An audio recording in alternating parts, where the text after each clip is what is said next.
Welcome,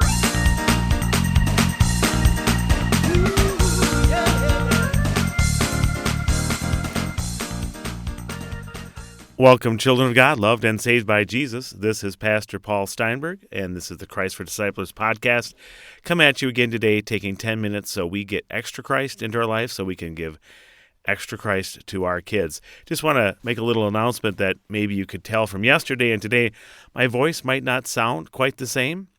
Yesterday was a little bit different because I had to use a different microphone. I was waiting for my cold to get better, but it has not. So, just so it really is me. I just sound a little different. Maybe I sound a little more deep. I just wanted to give you that heads up, and so you don't think it sounds bad because of your connection or whatever. I just want to let you know I got this cold, but it doesn't matter. I still love to spend 10 minutes a day with you, making sure that we get extra message about Jesus so we can share it with our kids. Let me ask you, when was the last time you ate at another family's house? You know, where your whole family got invited over and they made food and you ate there. I don't think that's as common as it used to be. I'm sure it depends on families and traditions and cultures, but I remember we kind of did that a lot when I was a kid. And my parents really weren't that social, but we went over to relatives' homes and we did that and we ate food and we ate there because I didn't always like the food. I still am kind of a picky eater. I liked my mom's food. And now I don't think people do that much anymore. Maybe they go to a restaurant and gather together. I don't know if that's quite the same thing. It's close, where you go to a restaurant and you hang out in that space. People just don't do that much anymore. It's kind of rare. The last time I think I went to someone else's house and ate food was at the principal's house at the school where I helped serve, and she invited everybody over. And we went over there and ate a bunch of food. That's kind of rare that you go over to somebody's house. It's more common that a school would have a gathering at a restaurant. People seem to like that. And when I think about how often have I invited people over to my house for food, it's really been kind of rare. I invited a family over to make a bunch of cinnamon rolls and make some pizza, and so we ate lunch there. That was really kind of rare. I don't know if I've done it more than one time in the last 4 months until I did it again for another family. I think I need to do it more often. It's just kind of rare. But those moments with food, and I think those moments in people's houses are special times where we bond together. We do it hopefully with our family, with our own kids, but we also have other families over. And I think there is something special about meeting in people's homes. Much more intimate, just revealing and comfortable, and it brings people together closer. When we take a look at the early church, we see how they did it, how they gathered. We don't hear about a big church building, but we hear that they got together so closely. Acts chapter 2, I'm going to read verse 46 only today. Every day they continued to meet together in the temple courts. They broke bread in their homes and ate together with glad and sincere hearts. So first note what it's saying, that they got together every day. Every day. Maybe there was a special celebration of the resurrection on Sunday, but they still got together often. And they did it in a public area, in the temple courts where they had big space to get together, but also they got together more intimately in these smaller gatherings. Their homes weren't big homes like maybe some modern American homes where you could have 30, 40 people in it. These were small homes. They got together, and it says they ate together, they broke bread together. Was that taking communion together? Many think it was, but they got together for spiritual and for social reasons, and they bonded together. Now, why don't we do that more often? Why don't people in general, why don't Christians do that more often? I think people don't do it because they're ashamed of their house. I know I'm happy with my house, but there are times when I don't know, especially when I had little kids, I wanted people in my house because I thought, man, they're going to see this and that, and not everybody has a good house.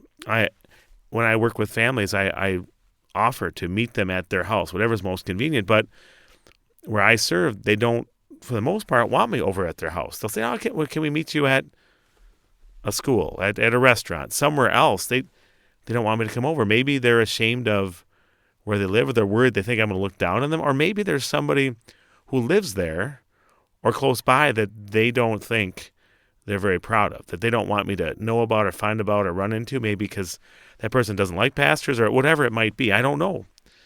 I think some people don't have other people over because they can't cook. So if you're just going to order food, you might as well go to a restaurant. Maybe people don't get together because they're just plain busy. And to set up your house, clean up your house, get it ready, it just takes a little more time.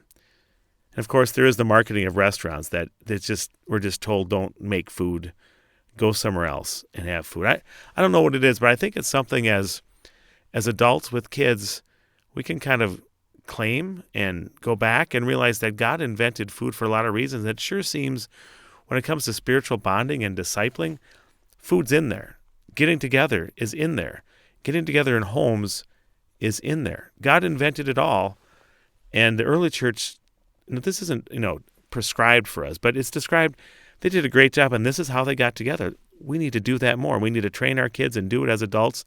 And so they just don't know that you're not supposed to do it. It might be countercultural, but I think it's a good thing for us to do. Now, I like to say that God invented food for a lot of reasons. And just realize God is omnipotent, and he could have invented this world without us humans needing any food. He could have invented that we just did stuff. We didn't need energy. We didn't need to recharge.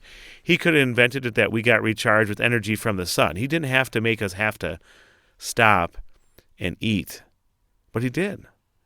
And there's so many blessings that come from it. I don't know exactly what God was thinking, but you can see it means every day we rely upon God for our daily bread. I mean, put that in the Lord's Prayer. Whereas if you could eat enough food in one day to last for a year, we wouldn't think about us needing something every day. But he wants us to need things every day. We have to eat every day. We have to eat a couple times a day, most people think. And reminding us that we need God and his nourishment every day. We rely on him totally. When we have to eat it, it tells us to stop and think. Instead of doing and doing and doing and working, kind of like a Sabbath day makes people stop and think and is hopefully used to focus on God.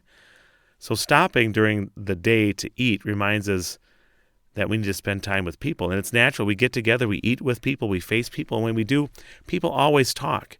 If you want to get a lot of noise together, just get a bunch of snacks and tables and put people in a room, and they will start talking. We're designed for community.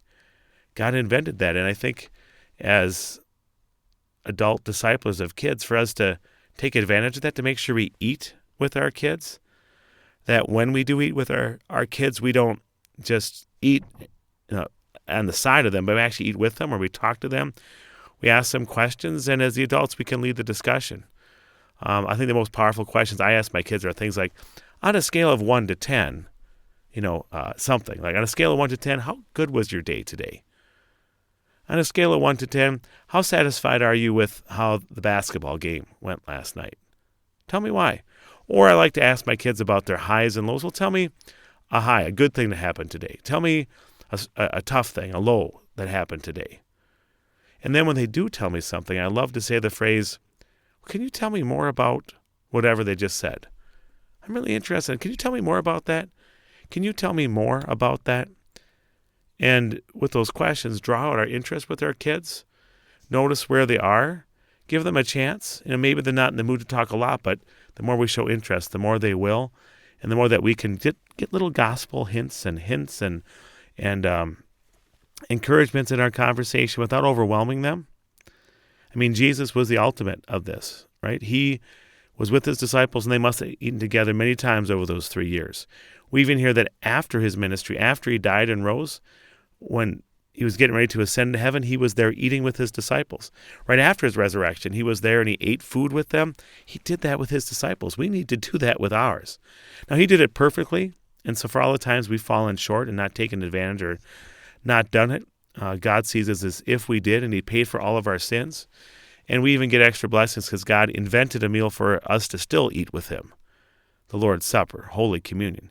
He did that for us 100% grace through his death and resurrection.